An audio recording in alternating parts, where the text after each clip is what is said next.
What do you want from me? I'm just blood and flesh and bones. I'm not an answer.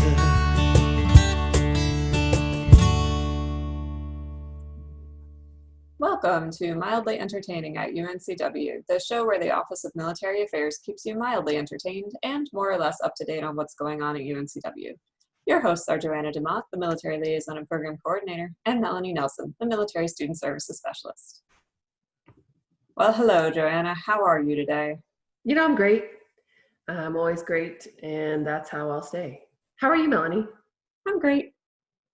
Wow, double greatness today. Double greatness. It doesn't get much better than that. I wonder how our special guest today is. We have Jennifer Lozano from the English department at UNCW, one of our wonderful professors. How are you today? Well, what do you know? I'm also great. I'm doing excellent. And it's really nice to be able to chat with some people, even if it's virtually. It's nice to see faces. Triple greatness. Yeah. I love it. It's my favorite word. So thank you for being great today. I've never met you before. This is the first time I get to meet you on Zoom. Quite often this happens. I have not met a lot of people at UNCW, so it's wonderful to meet you, even if it is virtually. I see that all of our workplaces have changed a little bit since early March. How has yours differed? Well, I think I went home for spring break back in March, and I kind of talked to some colleagues before we left and said, hey, you know, seems like a bunch of kids are going to go on spring break all over the place, and I'm not sure that we're going to be able to come back right after spring break because of this COVID-19 and everybody traveling and what's going to happen. And it was kind of like, oh yeah, that's probably maybe going to happen. And then it happened. And so converted all classes, just like a lot of other faculty, online, after that spring break, and really haven't been back. I actually haven't even been able to get into my office. So I just recently contacted someone who will let me in this Friday. So fingers crossed I can go in and get a couple of books and things just so that I can have at home, because I am teaching a summer 2 session starting in a couple weeks. And then, there's fall and have to start thinking about that. So we've been really distant. It's been all work from home. And of course, I have a daughter, she's 3 and she's not in daycare. So that's a thing. We now are kind of daycare / professor / try not to go insane. All of that. That's kind of in a nutshell what's been going on with my work life. Try not to go insane. I appreciate that statement, and I think that our listeners can relate. Quite a few out there with little ones running around. I don't know. I have 3 of my own, not that young anymore. So I do appreciate your effort, and I know the students do as well. So thank you for continuing to move on and being so flexible. I am terrible at transitions. So what I'm going to do is I'm just going to turn you over to Melanie. She may like to wax poetic for a little while. She may get right into the questions. I don't know, but I am going to turn you over to her. Hey, I like how you're giving me permission to wax poetic or to just launch. I mean, that's nice to have on the podcast where I'm your co-host. So with that permission granted, I do want to know, Jen, at one point earlier this year, you and I recorded a video for Facebook from our lovely Military Resource Lounge. And we were talking about the course you taught over the spring that was supposed to have a travel component. And what happened with that, and just tell us all about your woes of having to not be able to complete that. Yeah, that was a real bummer that I think also other people can relate to, and having their travel plans scrapped. Things we were really looking forward to. I know a lot of students were looking forward to having a graduation ceremony, and that didn't happen, at least not yet.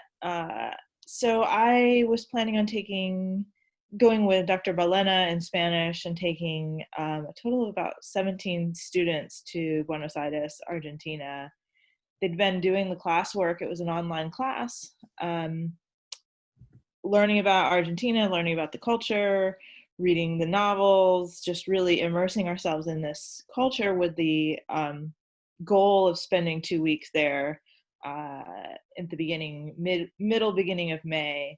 And pretty much I'd say by April, we were like, okay, this isn't going to happen, right?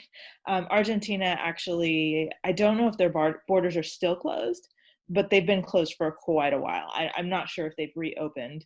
Last I checked, probably about 3 weeks ago, nobody can go in unless they're a national. So it was hard. It's a big disappointment. Students were great. They got credit for the class because they did everything, and it wasn't their fault that, this virus happened, and we just kind of had to make do.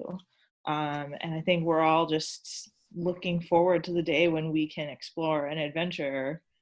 I think we're going to have to put this year on hold also, because everything is done so far in advance. We market, we plan basically now and in the fall for spring 2021.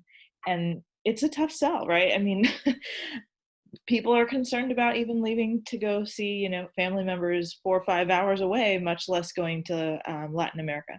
So I think we're going to have to put that trip on hold until 2022. But man, it's going to be awesome when we get to go. It's going to be so sweet. So be looking out for that, students. Study abroad 2022. Study abroad someday in the not too distant future. We will be bringing it back. This is the goal. Yeah. I mean, it's so true that we can barely even travel, just an hour or two away without sort of getting that anxiety of like, but these people are living in a different place and maybe they're not wearing their masks or they don't have hand sanitizer or whatever. And then to think about trying to be a university professor and shepherding all those students, and like, think about how many times you would have to check that they had their face masks and their hand sanitizers along with them. That just sounds like an undertaking of epic military proportions. And so I'm really glad actually that you didn't have to do that this year. But yeah, and it's also good for our students to be thinking like the inner workings of the university. This stuff gets planned so far in advance, and there are so many factors going into it. And then too, I gotta say, for our incoming students who are probably really excited because of all our 1,000 different study abroad programs, someday you'll get to do those, just not this year, right? It will. And I also felt like, for me, having inherited that program, and this was going to be my first year to go, I really got a chance to see how the class portion worked. And then since I didn't take the trip, I could kind of reflect on what could be made better. And so I do think these kind of dormant year and a half can be a time to really make those programs stronger, and just better for when we can all go. And we'll all be so appreciative. It'll be great. It'll be definitely even better another year or two down the road when you've had even more time to ponder, like, but how can I make this implicit learning into the lesson plan and all these things? It'll be great. And I really hope that a lot of our students are able to take that course with you at some point. Okay, so now that I've waxed poetic and let you wax poetic, thanks again for the permission to do that, Joanna. We're going to get into some of our a little bit more serious, hard-hitting investigative journalism type questions. The first of which, of course, is what are you snacking on these days? What are you eating? What are you choosing not to eat, if anything? Does snacking look more like your average mealtime nowadays? Is your kid stealing your snacks? Are you stealing her snacks? Is the dog stealing any snacks? There's a lot going on in your house, so tell me about the snacking. It's true, and I really hadn't pondered it very much until this moment. There are certain foods that my daughter likes that for a while during the early phases of COVID, like chicken nuggets were in high demand at the grocery store. I guess it was maybe the poultry, maybe it's part of the meat thing. I don't know. And then our daughter only liked like the Paw Patrol ones that are shaped in like you get bones and you get the dog and all that.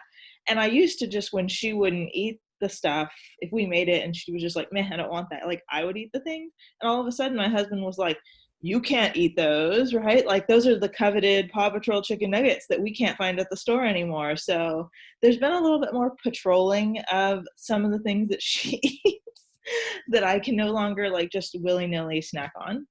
But the cookie consumption is definitely higher.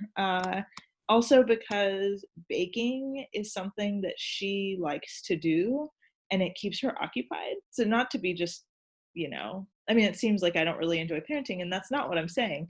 But any activity that keeps her engaged for like, we can kill a whole hour and a half just trying to make some cookies from scratch. So that's solid. So we've been doing that quite a bit, which means we have some fresh cookies hanging around, and those have made a tasty snack. I guess that's a positive, huh? Yes, yes. I mean, keeping them engaged, like sometimes you get 10 minutes out of a baking activity, and then if you can get 90, that's amazing. And I need to like get a tutorial from you on how to make that work. We did have an episode very early in the pandemic where we talked about the baking craze, and it's called It Will Freeze. And I just remind myself of that sometimes, like it will freeze. If I want to bake it, I'll go ahead and bake it. I'm pretty much the only one in my house who will eat all the sugary baked goods. So it's either I eat them myself over the course of a week, which is not great for me, or I can put them away in the freezer and then pull them out again later. That's a little pro tip for you. It is. And actually another weird thing is, my husband is very tall, and I also was like, I don't need to just nonstop eat cookies. And he was like, I'll hide them. And he can hide them in some serious places, right? Like, I think he put them in like the dryer in a laundry, like it was just in the dryer hanging out in there. No, I would never have looked there. Not at all. But I guess he's saving me from just, eating too many cookies. So let's give a little context here. You're a pretty average height, maybe a bit on the shorter side, or is that just that I'm picturing you standing next to your husband, who is also a UNCW professor, who is very, very tall? Yeah, I'm 5'6". I think that's average. Okay, yeah, I'm 5'3", so we're in there. But he is very tall. So when I picture the two of you standing together, like, yes, he's a very tall person. And I'm kind of happy. At first, where I thought you were going with that story was he's very tall, which means that he has an extra stomach and can like handle more cookie consumption. So he's just been eating all the cookies. But I like that, using the dryer as a storage place. I could see that backfiring a little bit. Right. Oh yeah. But yeah. Also, obviously, he has the really high places that I like need a ladder to get to. He's just creative. Good to know.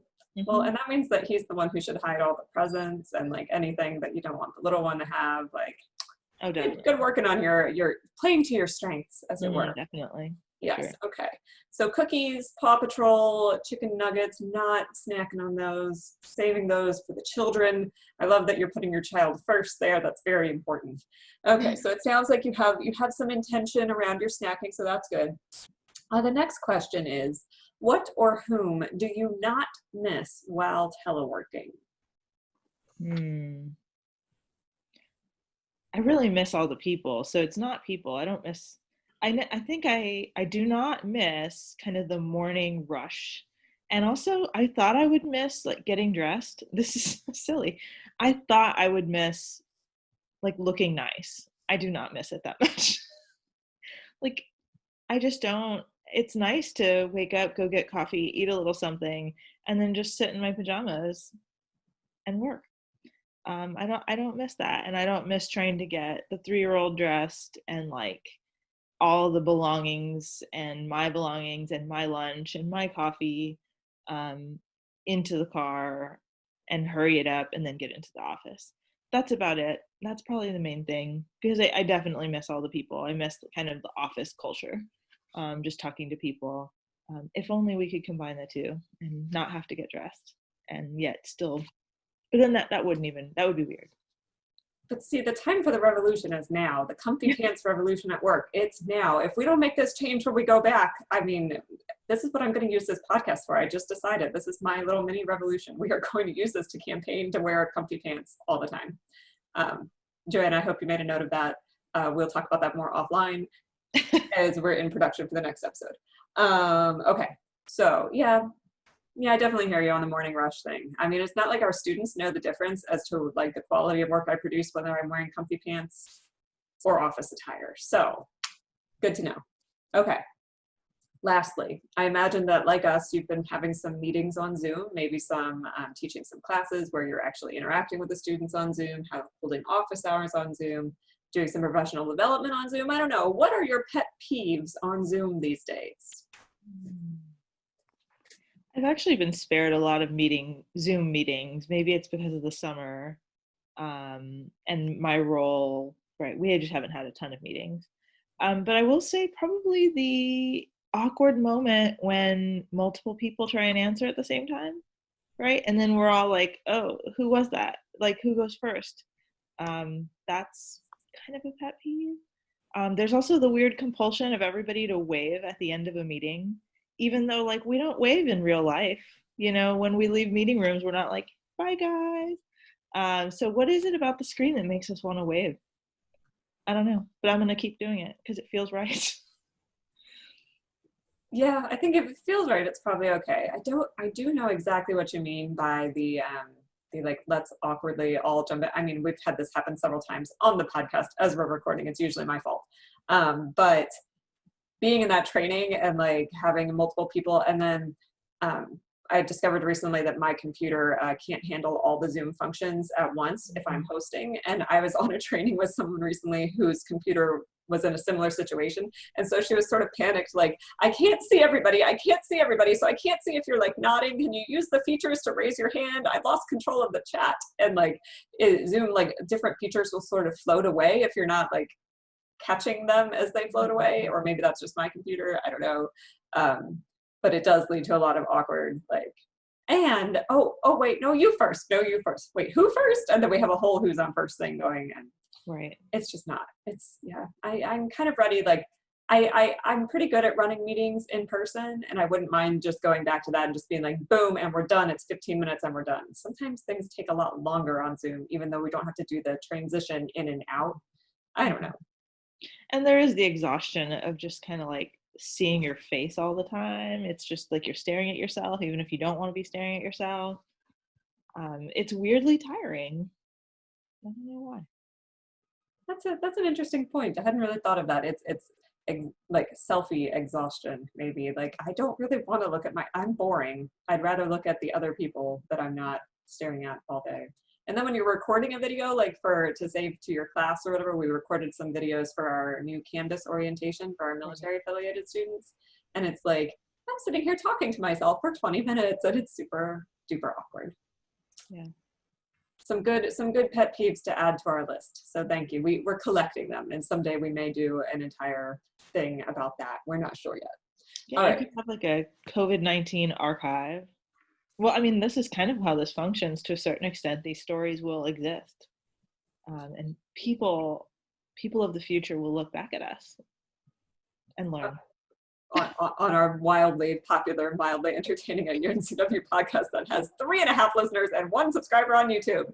Everybody subscribe to our channel on YouTube. It's oh no, we're up to 2. Joanna tells me we're up to 2 subscribers on YouTube. Go ahead and subscribe to our channel. It's called very simply Mildly Entertaining at UNCW. You can find it, I promise. But yes, leave it to a literature professor, by the way, to talk about how we are creating a historical document, even if it's virtual. Love that. Yeah. Yes. Okay, so I have one final question for you, and that is, if you had to telework for the rest of your career, what would be the most important things for you to keep in mind? Oh gosh. So if returning to an office was never an option and I just had to telework forever, so you're saying what are some things that would make that maybe better, or what would I do? What would make it bearable? Like, it doesn't necessarily have to be that we're still in a pandemic for the rest of our lives.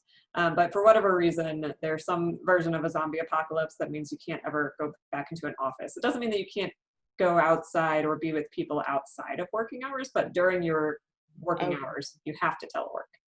Yeah, certainly better chairs and the ability to work outside also would be great. We've been having some rain lately. And so just, I have this sort of limited space. My house isn't really set up to have an office. So I'm in my bedroom most of the time, and I have a chair. It's the chair where you throw laundry, like, let's be honest, right? It's the clothes chair. But now it's remove the clothes and sit there with my laptop in my lap. And like, that's not really the best way to work, especially if you're trying to put in, a lot of hours. you get all stiff and you know. So I would say definitely having some decent office setup, a good chair, maybe a window to look out if you can't go outside, just to be able to have that.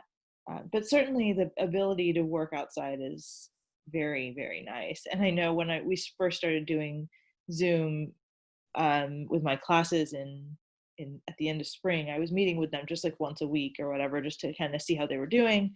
And a lot of them were sitting outside. And I think it is when we go back to kind of circling back to, you know, not going insane, being able to get fresh air, hear the birds, it helps. So if the teleworking had to happen, I'd say that would be, you know, good chair, lumbar support, chirping birds, sunshine, for sure. All good things. Okay, well, I think those are also some things that we'll be adding to the other list that we're keeping of things that people might need if they were going to telework for the rest of their lives. And I'm going to hand you back over to Joanna, who has a few more questions for you about your work. Okay. Her transitions are so much better than mine.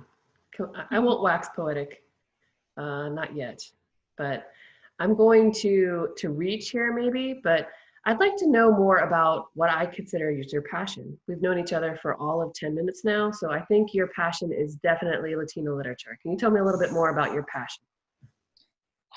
My passion? Yeah, I think storytelling is really important for me, and it's really powerful, and that's why I became, you know, a literature professor.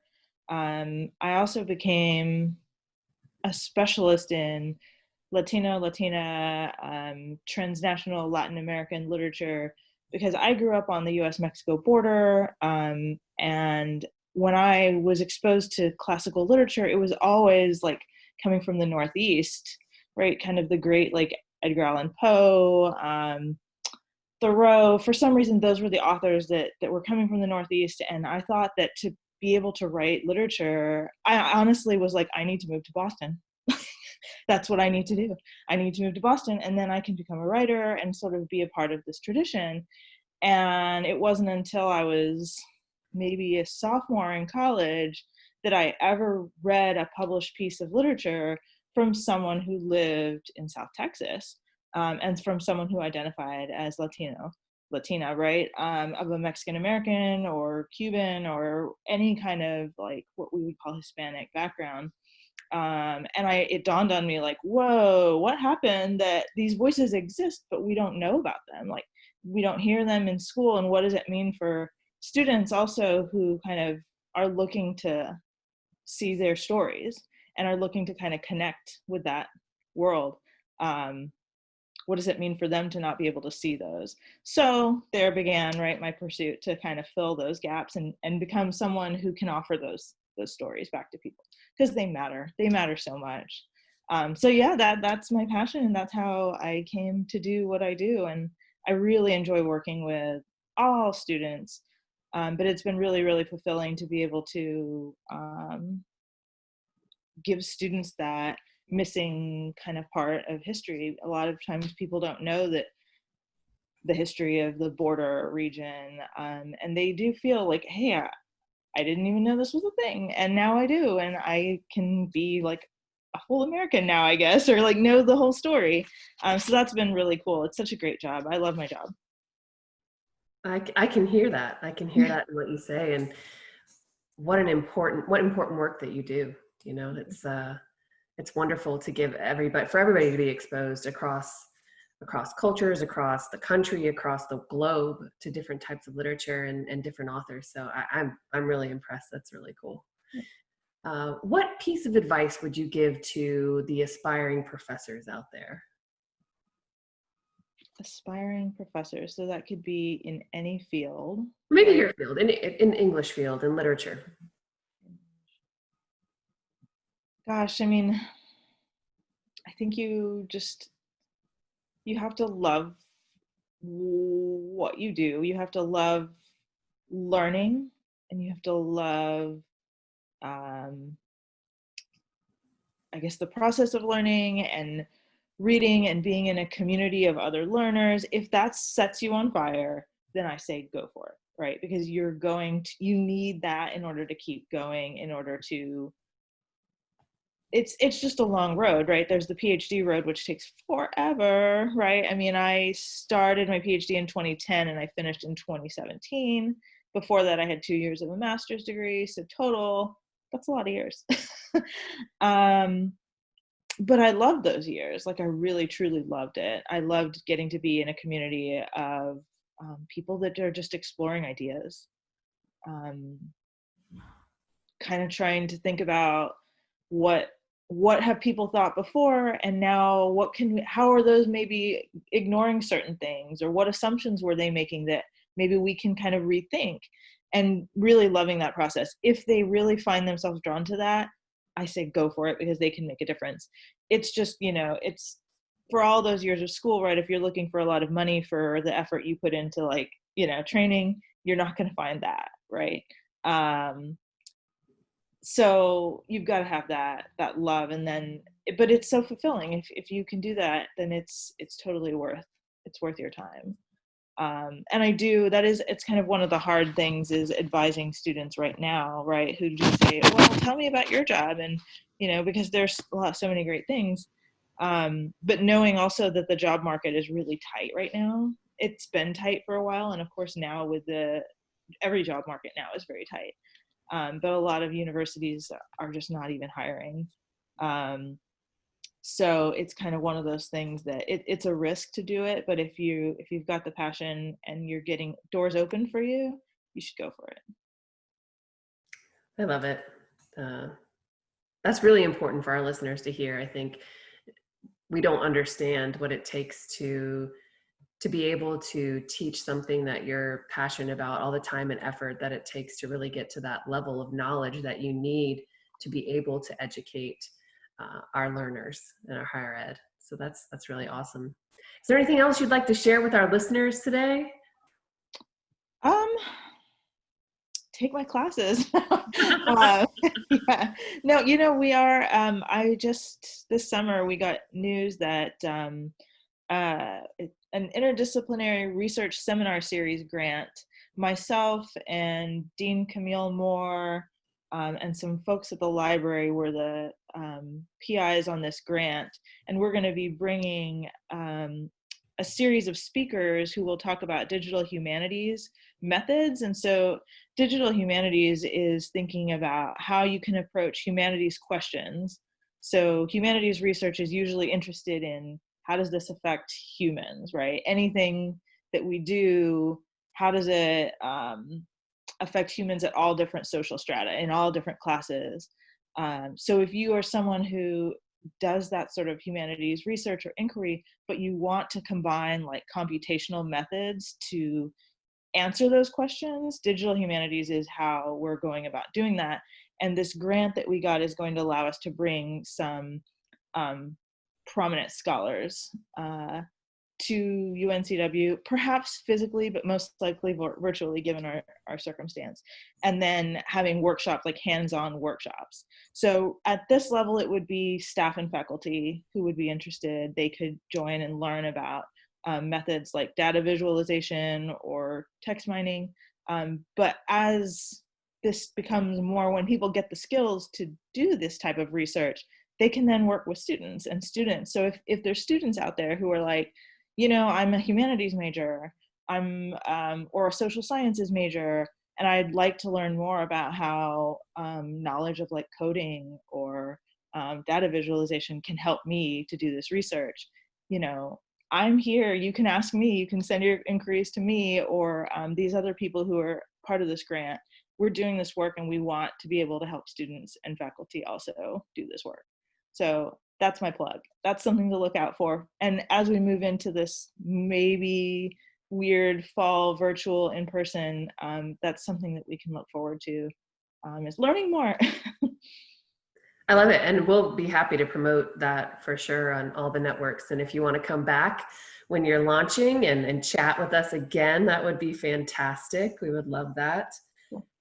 I'm really grateful that you took the time today to chat with us and our audience of 3.5, maybe 4. Yeah, we really do appreciate it. Thank you so much. I appreciate speaking with y'all as well. It was really nice to get to check in with you, and that is a really exciting program, and I will probably be participating, whether virtually or in person. Very much looking forward to that. So thank you so much for joining us today, and this has been an episode of Mildly Entertaining at UNCW, and we will see you on the internet. Thank you for listening to Mildly Entertaining. Our intro music comes from the band Blue Turnip and their song What Do You Want From Me? You can find their EP Songs from the Root Cellar on Bandcamp, iTunes, Amazon, and Spotify. For more information, you can go to blueturnipmusic.com.